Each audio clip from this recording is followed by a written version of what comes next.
Welcome to Springs of Hope. I am your host, Yolisa.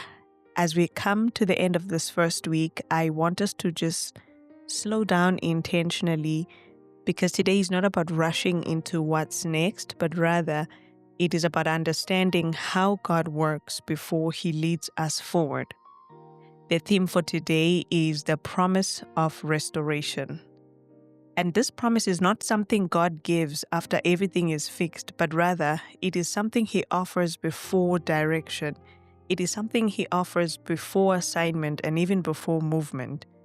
The Bible says from our anchor scripture today, which comes from the book of Psalm chapter 23 verse 3, He restores my soul. He leads me in the paths of righteousness for His name's sake. I want us to notice the order in this verse. Restoration comes first and leading comes second.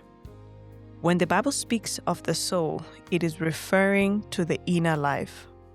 It is referring to your thoughts, your emotions, your will, your intellect, and even your inner strength.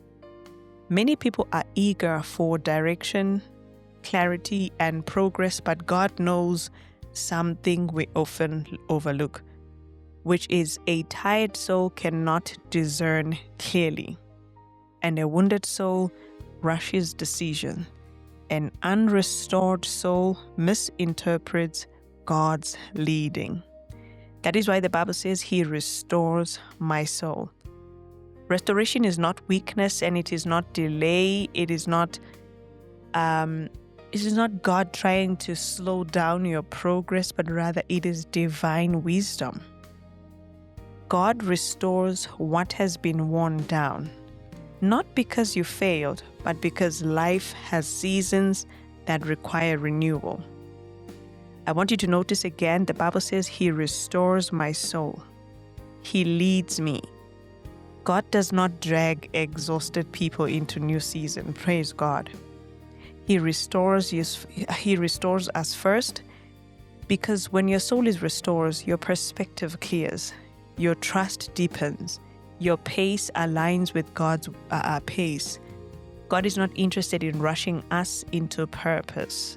And I hope you understand this.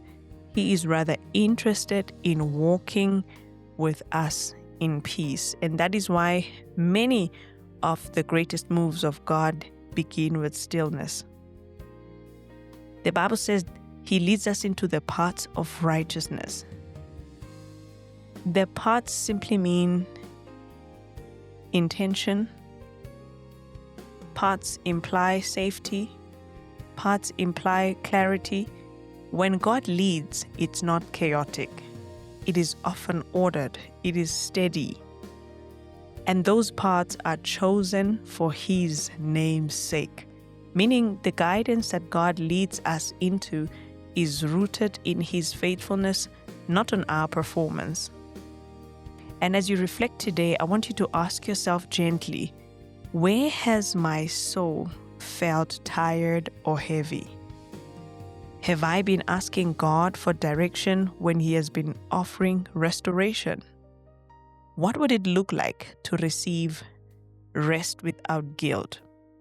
Sometimes obedience looks like allowing God to restore you. Praise God. And I believe this is a word for somebody.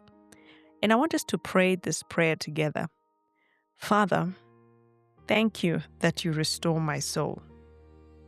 Thank You that You're not a God who rushes me or drives me beyond my strength. Today, I receive Your restoration. I release weariness. I release pressure. I release striving. Father, lead me in Your paths, at Your peace, at Your pace, in Jesus' name. Amen. And as we close this week's Springs of Hope, I want you to remember this. God's restoration is not a pause in your journey. It is part of the journey. Allow Him to restore you. The path forward will be clearer because of it. I'll see you in the next episode.